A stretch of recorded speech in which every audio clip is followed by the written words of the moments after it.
हा पदार्थ अगदी लहानापासून मोठ्यापर्यंत आवडतो. इथे हिरवी मिरची, लसूण, आलं आणि जिऱ्याचा ठेचा तयार करून घ्यायचा आहे. कढईमध्ये तेल घालून घ्यायचं आहे. ते छान तापल्यानंतर मोहरी, जिरं, थोडेसे धणे वाटून घ्यायचे, ते टाकून घ्यायचे आहे. तर आपण जे वाटण तयार करून घेतलेलं ते घालून घ्यायचं.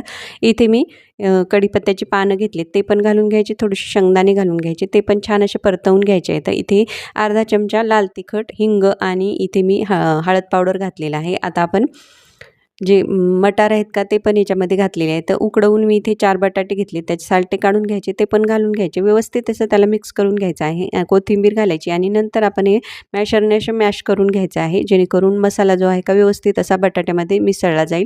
तर आता काय करूयात आपण, हे छान एकजीव झाल्यानंतर याच्यामध्ये चवीनुसार मीठ घालूयात. याला व्यवस्थित असं मिक्स करून घेऊयात, जेणेकरून मीठ छान असं मिसळलं जाईल. आता याला थंड करून घेऊयात. इथे पुदिना, कोथिंबीर, एक हिरवी मिरची, आल्याचा तुकडा घालायचा आहे, थोडेसे शेंगदाणे, बर्फाचे खडे, चवीनुसार मीठ आणि पाणी घालून याला छान अशी चटणी वाटून घ्यायची आहे. इथे ब्रेड घ्यायचे आहे. तर ब्रेडला एका साईडला आपल्याला इथे टोमॅटो सॉस आणि एका साईडला आपण जे चटणी तयार करून घेतलेली आहे का हिरवी, ती घालून लावून घ्यायची आहे. आता आपण जो मसाला तयार करून घेतलेला आहे का बटाट्याचा, तो एका ब्रेडवर लावून घ्यायचा आहे आणि नंतर दुसरी ब्रेड आपल्याला त्याच्यावरती ठेवून द्यायची आहे. आता दुसऱ्या एका ब्रेडला ह्याच पद्धतीने आपण लावून घेऊया, जेणेकरून दोन आपले बॅच एकदाच तयार होतील.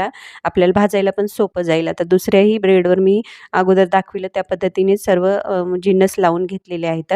आता गॅसवर तावा पण छान असा तापायला ठेवलेला आहे. आता तावा तापल्यानंतर आपण हे लगेच भाजून घेऊयात. तर इथे मी तुपाचा वापर केलेला आहे. तुम्ही तुपाऐवजी बटरसुद्धा वापरू शकता. तर आता मी तूप लावून घेतलेलं आहे ताव्याला. आता हे दोन्ही बाजूने आलटून-पालटून आपल्याला खरपूस होईपर्यंत भाजून घ्यायचे आहेत. मस्त असे आपले हे बटाटा सँडविच तयार होतात आणि मुलांना सुद्धा हे खूप आवडतील, मोठ्यांना सुद्धा आवडतील. अगदी खरपूस कुरकुरीत असे बटाटा सँडविच तयार झालेले आहेत. तर रेसिपी कशी वाटली ते पण नक्की कळवा. व्हिडिओला लाईक करा, शेअर करा, चॅनलला सबस्क्राईब करा. धन्यवाद.